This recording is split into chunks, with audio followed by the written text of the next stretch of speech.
Babylon is an original epic set in the early days of Hollywood. It's about ambition, it's about excess, it's about hubris, and it's about a society on the brink of massive change. I basically early on became interested in those early days of Los Angeles and Hollywood when they were still getting built and getting kind of figured out. But the more I sort of looked at that period of time, the more I became aware of just how crazed and insane the people were and the environment was.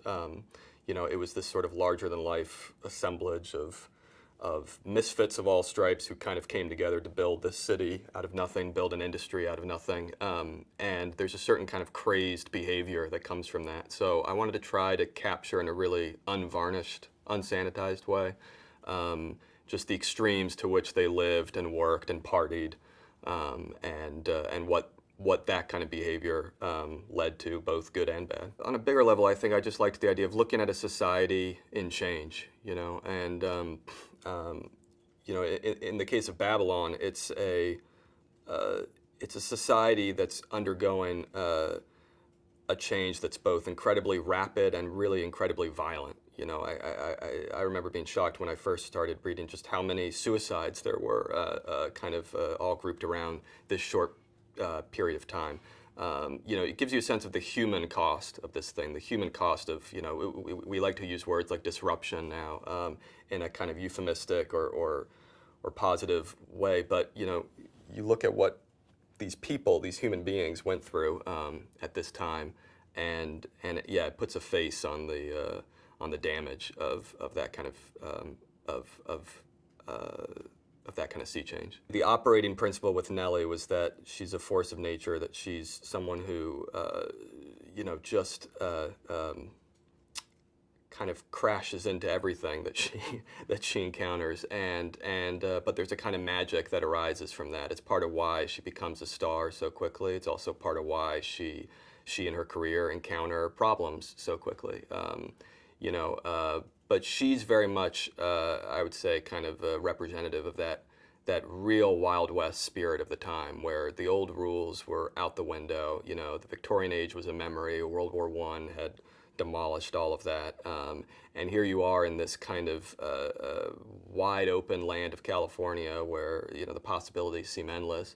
And you've got this mushrooming town, mushrooming industry where people all over the country and the world are flocking like moths to the flame. There's a sort of collective hysteria and madness that comes from that, and she is absolutely, an embodiment of that. She works hard, she parties hard, she lives hard in every way. What I wanted to do with the movie is try to look at the whole organism as a piece. I mean, there's all these individual characters, but really there's also the sort of macro character of the town, of the industry at this moment in time.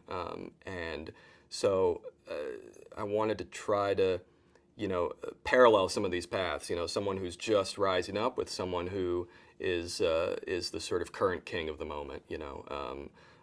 Someone who's knocking on the doors outside looking in, crossed and contrasted with someone who holds the levers of power at that time. And then you sort of see how these tectonic plates shift, because that's really one of the most interesting things I think that that happened at that time. Jack is sort of the uber movie star. He's the highest grossing leading man in the world. When we meet him, he was very much modeled on that kind of early lineage of male movie stars of that time, whether it was John Gilbert, Douglas Fairbanks, Valentino.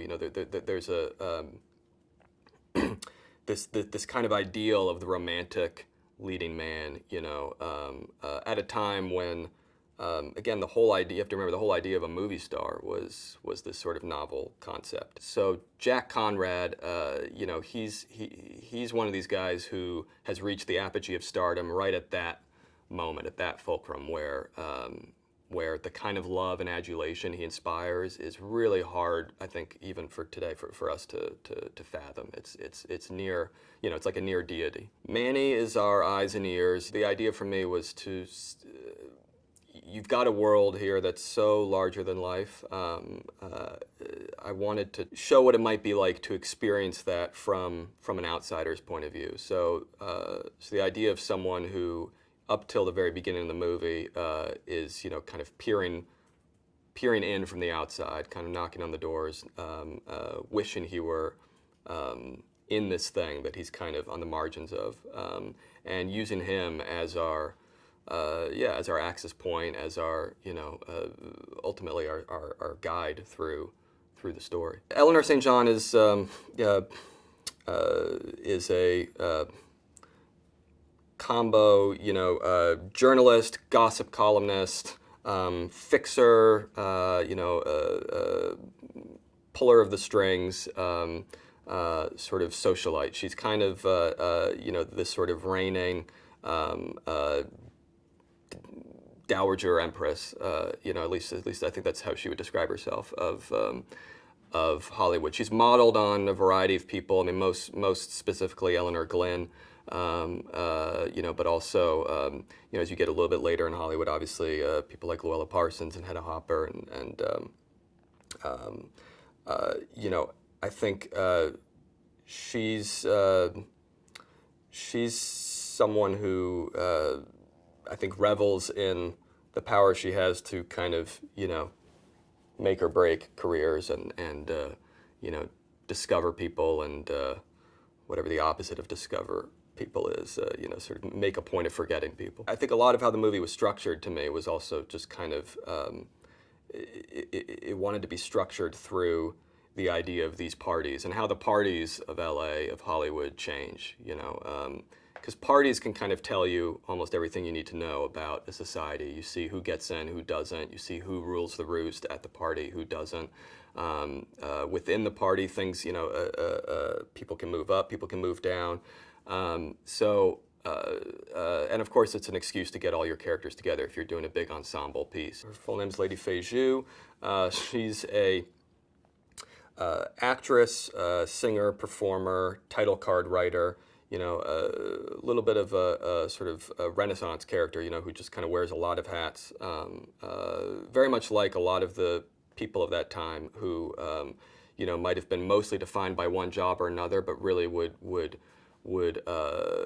do a whole variety of different things, either behind the scenes or in front of the camera. Music, of course, has been a big part of silent films in terms of how they were shot, how you would have mood music on set, you'd go to the theater and music would be playing.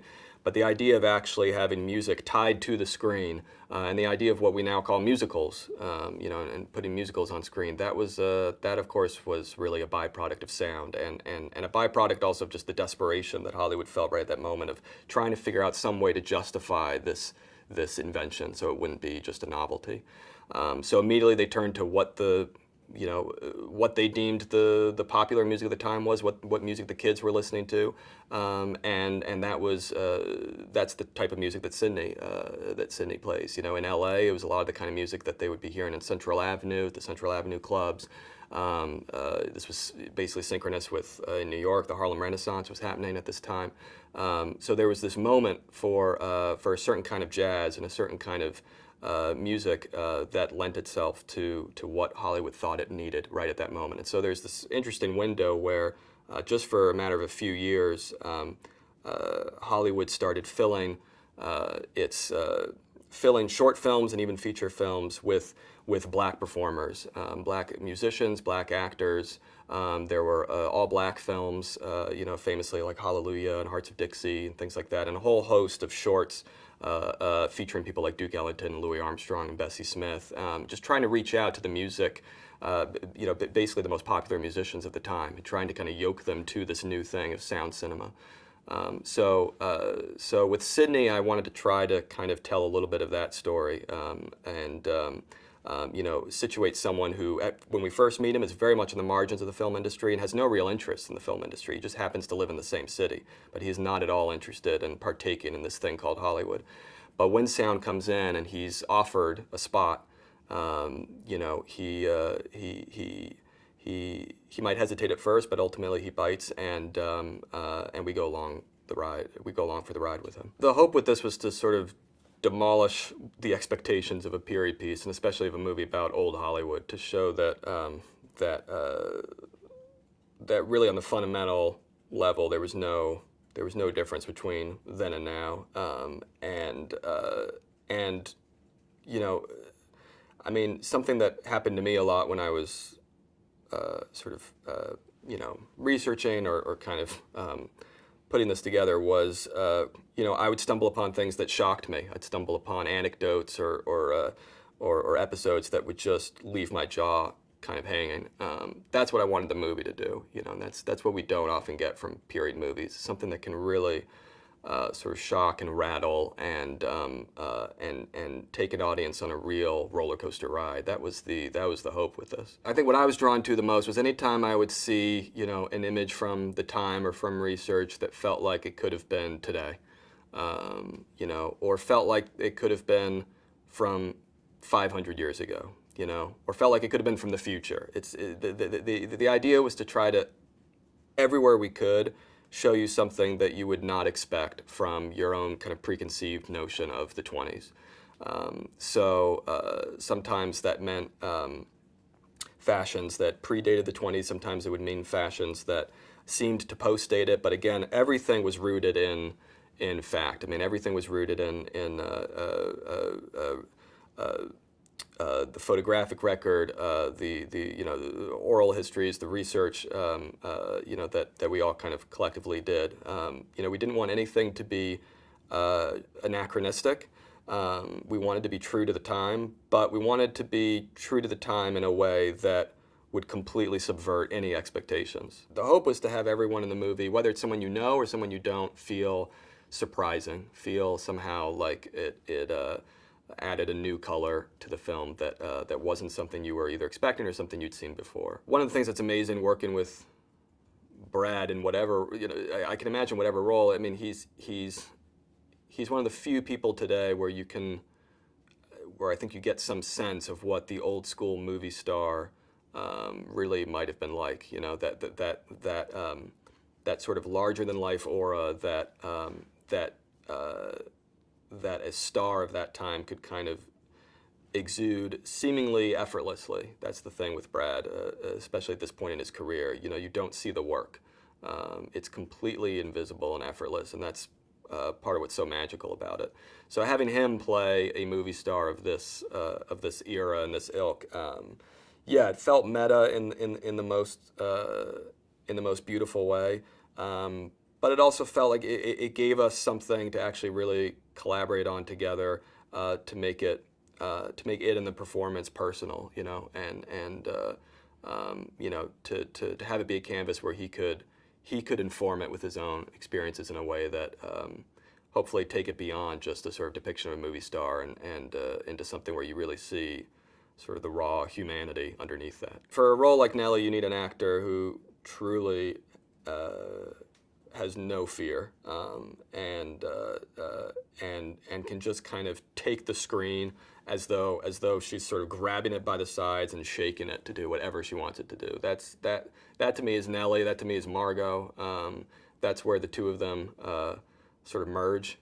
I think in many other respects they are incredibly different people, but there's a kind of energy and fervor and hunger that they both share that I think that was something personal to Margot that she was able to tap into. And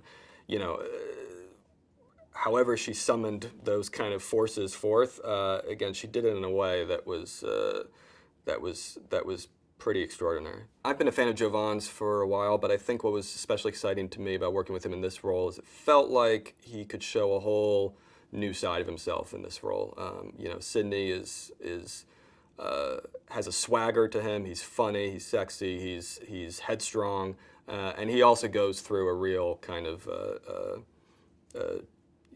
real transformation of himself as a person as well. So I needed someone who could tap into that, and Jovan was the perfect person to do it. I did a lot of auditions trying to find someone who could play Faye, and Legion Lee just, it's like that old school thing. It's the triple threat. She can sing, she can dance, she can act.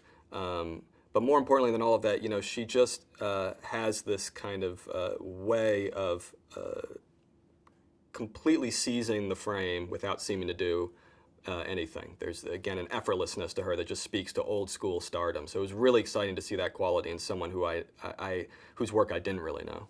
And I think that's what's going to be really exciting for audiences to discover her. Well, the hope with Babylon was to make something that felt like a ride for an audience, felt like a roller coaster, felt like a carnival, and a larger-than-life circus filled with vivid characters, amazing performances, spectacle, excess, comedy, tragedy, the whole range of experiences, the highest highs and the lowest lows. That was the hope, to try to put it all onto one panoramic canvas called Babylon.